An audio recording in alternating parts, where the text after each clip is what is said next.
Bismillahirrahmanirrahim. Assalamualaikum warahmatullahi wabarakatuh. Selamat pagi, salam sejahtera bagi kita semua. Om Swastiastu, Namo Buddhaya, salam kebajikan. Perkenalkan, nama saya Alfiana Rahmaning Fitri dari kelas 2.1 Fakultas Hukum Universitas Widya Mataram Yogyakarta. Di sini saya akan mempresentasikan hasil kerja tugas saya yang berjudul Hakikat Keadilan dalam Filsafat Hukum demi memenuhi ujian akhir semester 2 makalah Filsafat Hukum yang diampu oleh Bapak Roni Sulistianto Luhukai. Di sini saya akan menjelaskan tentang filsafat hukum.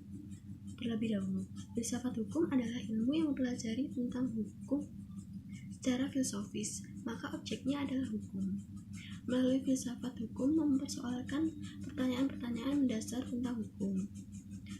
Persoalan tersebut berkaitan dengan kedudukan, hakikat, fungsi, serta tujuan hukum dan lain-lain. Tujuan hukum berupa kepastian, keadilan, kemanfaatan, dan lain-lain, merupakan kajian dari filsafat hukum. Dengan pendekatan secara filsafat, keadilan menjadi bagian yang tak terpisahkan dari tujuan hukum. Di samping kepastian dan kemanfaatan, pengetahuan tentang keadilan terdapat beberapa perumusan dalam memberikan definisi keadilan. Namun, tidak mudah untuk pemahaman makna keadilan yang diberikan oleh para pakar. Keadilan merupakan salah satu tujuan hukum yang menjadi tuntutan kesamaan hak dalam pemenuhan kewajiban. Dalam Islam, pemerintah berlaku adil ditunjukkan kepada setiap manusia tanpa pandang bulu, serta perkataan yang benar harus disampaikan apa adanya, walaupun perkataan itu akan merugikan kerabat sendiri. Bahkan kepada orang kafir pun umat Islam diperintahkan untuk berlaku adil. Untuk keadilan sosial yang harus ditegakkan tanpa membedakan karena kaya atau miskin, pejabat atau rakyat jelata, wanita atau pria, mereka harus diperlakukan sama dan mendapat kesempatan yang sama. Keadilan hanya bisa dipahami jika diposisikan sebagai keadaan yang hendak diwujudkan oleh hukum. Upaya untuk mewujudkan keadilan dalam hukum tersebut merupakan proses yang dinamis, yang memakan banyak waktu. Upaya ini sering juga didominasi oleh kekuatan-kekuatan yang bertarung dalam kerangka umum tatanan politik untuk mengaktualisasikannya. Keadilan dalam cita-cita hukum merupakan pergulatan kemanusiaan berevolusi, mengikuti ritme zaman dan ruang, dari dahulu sampai sekarang tanpa henti, dan akan terus berlanjut sampai sekarang. Makhluk ciptaan Tuhan yang terdiri atas roh dan jasad memiliki daya rasa dan daya pikir yang dua-duanya merupakan daya rohani, di mana rasa dapat berfungsi untuk mengendalikan keputusan-keputusan akal agar berjalan di atas nilai-nilai moral seperti kebaikan dan keburukan, karena yang dapat menentukan baik dan buruk adalah rasa. Tidak dapat dipungkiri dalam banyak hal negara seperti Indonesia menerapkan filsafat politik Hegel, kendati tidak mendapat dukungan sepenuhnya dari individu-individu. Hak individu yang dikesampingkan tentu saja dapat dipahami sebagai hasil dari sebuah perjuangan mayoritas warga atau atas dasar kepentingan umum. Akhirnya kepentingan individu dikesampingkan. Keseimbangan keadilan antara individu dengan masyarakat tidak dapat dipisahkan satu sama lain. Menilai suatu keadilan dalam suatu masyarakat tidak pernah mungkin apabila tanpa ikatan antara individu satu dengan individu lainnya. Antara keduanya terdapat relasi timbal balik dan ditemukan nilai ideal. Keadilan dapat mengatur keseimbangan kepentingan umat manusia, baik kepastian hukum, kesejahteraan, kebahagiaan, pendidikan, dan lain-lain. Oleh karena itu, untuk menegaskan sarana untuk mencapai keadilan, sebuah negara harus mampu merumuskan konsep keadilan yang ingin dicapai, baik keadilan individual maupun kolektif.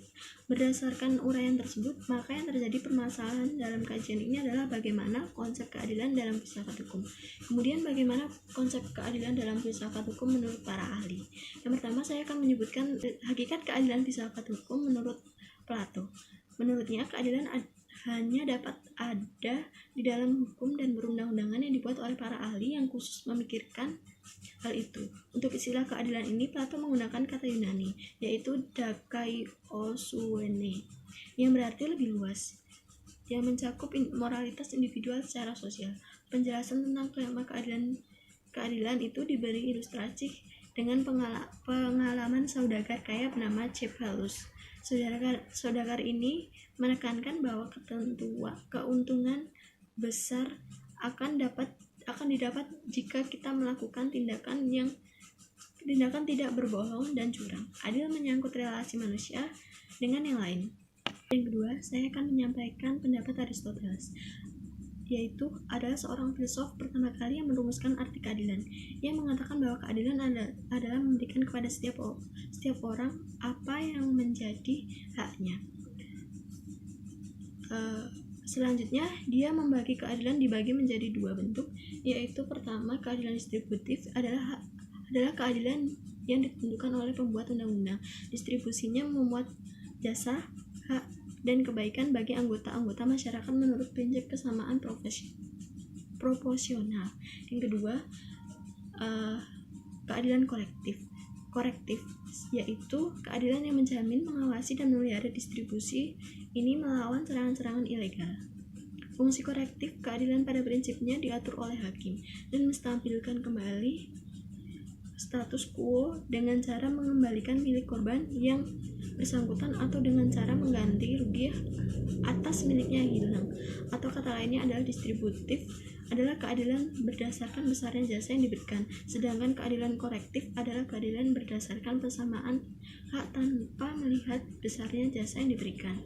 Yang ketiga, saya akan membacakan pendapat Justinian yang menyatakan bahwa keadilan adalah kebijakan yang memberikan hasil bahwa setiap orang mendapat apa yang merupakan bagiannya. Kemudian ada Herbert Spencer yang menyatakan bahwa setiap orang bebas untuk menentukan apa yang akan dilakukannya, asal ia tidak melanggar kebebasan yang sama dari orang lain. Kemudian ada John Salmon yang menyatakan bahwa norma keadilan menentukan ruang lingkup dari kemerdekaan individual yang mengajarkan kemakmuran individual, sehingga dengan demikian membatasi kemerdekaan individu dan di dalam batas-batas sesuai dengan kesejahteraan umat manusia. Yang terakhir ada Hans Kelsen. Menurutnya keadilan tentu saja juga digunakan dalam hukum dari segi kecocokan dengan hukum positif, terutama kecocokan dengan undang-undang. Ia menganggap sesuatu yang adil hanya mengungkapkan nilai kecocokan relatif dengan sebuah norma adil yang hanya kata lain dari benar. Kemudian saya akan membacakan tentang keadilan dalam perspektif filsafat hukum. Penganut paradigma hukum alam meyakini bahwa alam semesta diciptakan dengan prinsip keadilan, sehingga dikenal antara lain Stoicisme, dharma hukum primer yang bersifat umum, menyatakan yaitu berikanlah kepada setiap orang apa yang menjadi haknya, dan janganlah merugikan seseorang. Cicero juga menyatakan bahwa hukum dan keadilan tidak ditentukan oleh pendapat manusia, tetapi oleh alam.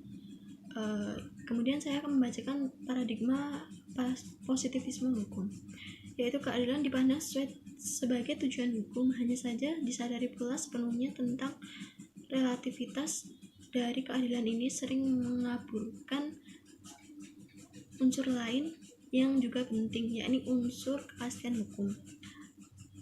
Adagium yang selalu didengungkan adalah suum jus, summa injura, summa lex, summa crux. Secara harfiah, ungkapan tersebut berarti bahwa hukum yang keras akan melukai, kecuali keadilan yang dapat menolongnya. Kemudian dalam paradigma hukum utilitarianisme, yaitu keadilan dapat dilihat secara luas. Ukuran satu-satunya untuk mengukur sesuatu adil atau tidak adalah seberapa besar dampaknya bagi kesejahteraan manusia. Adapun apa yang dianggap bermanfaat dan tidak bermanfaat diukur dengan perspektif ekonomi. Perspektif tentang keadilan sebagaimana dirumuskan di atas menurut Sajipto Raharjo bahwa keadilan mencerminkan bagaimana seseorang melihat tentang hakikat manusia dan bagaimana seseorang memperlakukan manusia. Lebih lanjut, angkasa mengatakan bahwa karena keadilan adalah ukuran yang dipakai seseorang dalam memberikan terhadap objek yang berada di luar diri orang tersebut. Mengingat objek yang dinilai adalah manusia, maka ukuran yang diberikan oleh seseorang terhadap orang lain tidak dapat dilepaskan dengan bagaimana seseorang tersebut memberikan konsep atau makna tentang manusia. Apabila seseorang melihat orang lain sebagai makhluk yang mulia, maka perlakuan seseorang tersebut pun akan mengikuti anggapan yang dipakai sebagai ancaman dan sekaligus akan menentukan ukuran yang dipakai dalam menghadapi orang lain. Dengan demikian, dapatlah dikatakan bahwa masalah keadilan tidak dapat dilepaskan dengan filsafat tentang manusia. Dari berbagai pandangan konsep keadilan di atas, dalam hal ini saya ingin berbagi pendapat tentang bagaimana konsep keadilan yang sesungguhnya terlepas dari latar belakang saya. Keadilan pada dasarnya sifatnya adalah abstrak yang hanya bisa dirasakan dengan akal dan pikiran setelah rasionalitas dari setiap individu atau masyarakat. Keadilan tidak berbentuk dan tidak dapat dilihat, namun pelaksanaannya dapat kita lihat dalam perspektif pencarian keadilan yang kita lihat sehari-hari. Keadilan juga tidak memiliki ukuran serta takaran yang pasti tentang bagaimana halnya sesuatu keadaan yang adil. Secara sederhana, kapan keadilan itu dibicarakan dan mengapa? Pada dasarnya, seseorang atau individu atau masyarakat mencari keadilan ketika dirasakan adanya suatu ketidakadilan, atau dengan kata lain, keadilan muncul ketika adanya ketidakadilan yang dirasakan. Namun sebelumnya perlu diketahui bahwa setiap manusia pada dasarnya terlahir dalam kehendak bebas dalam artian luas masing-masing. Oleh karena adanya kehendak bebas dari setiap individu tersebut, akhirnya membentuk kehendak bebas dari individu lain, sehingga secara tidak langsung dan tidak disadari bahwa kehendak bebas dari setiap individu tersebut ternyata dibatasi oleh kehendak bebas dari individu lainnya atau sebaliknya. Dengan berbagai faktor dan alasan ini timbul berbagai konflik dalam masyarakat, baik oleh masing-masing individu yang berusaha mengambil kebebasan dari individu yang lain dengan tujuan dan maksud tertentu. Oleh karena adanya pengambilan kehendak bebas dari seseorang oleh orang lain tersebut, maka timbul usaha untuk mencari keadilan. Seseorang atau individu tidak akan mencari serta mengetahui keadilan itu seperti apa ketika memang tidak ada kepentingan serta kebebasannya yang dicurangi atau dilukai. Ketika tidak ada hal-hal yang mengganggu kepentingan kita atau manusia, baik itu kebebasan dalam arti luas atau kebebasan yang dalam arti terbatas, maka menurut saya tidak akan muncul kata tentang keadilan. Demikian, di sini saya berkesimpulan bahwa keadilan itu merupakan suatu keadaan di mana adanya suatu keseimbangan antara pelaksanaan kehendak bebas dan kepentingan setiap individu atau masyarakat dalam pelaksanaan kehidupan bermasyarakat dan bernegara. Pendapat saya lebih condong pada konsep keadilan menurut Herbert Spencer di atas. Terima kasih sudah melihat video saya. Apabila ada kurang dan kesalahan, mohon dimaafkan. Billahi taufiq wal hidayah. Wassalamualaikum warahmatullahi wabarakatuh. Selamat pagi.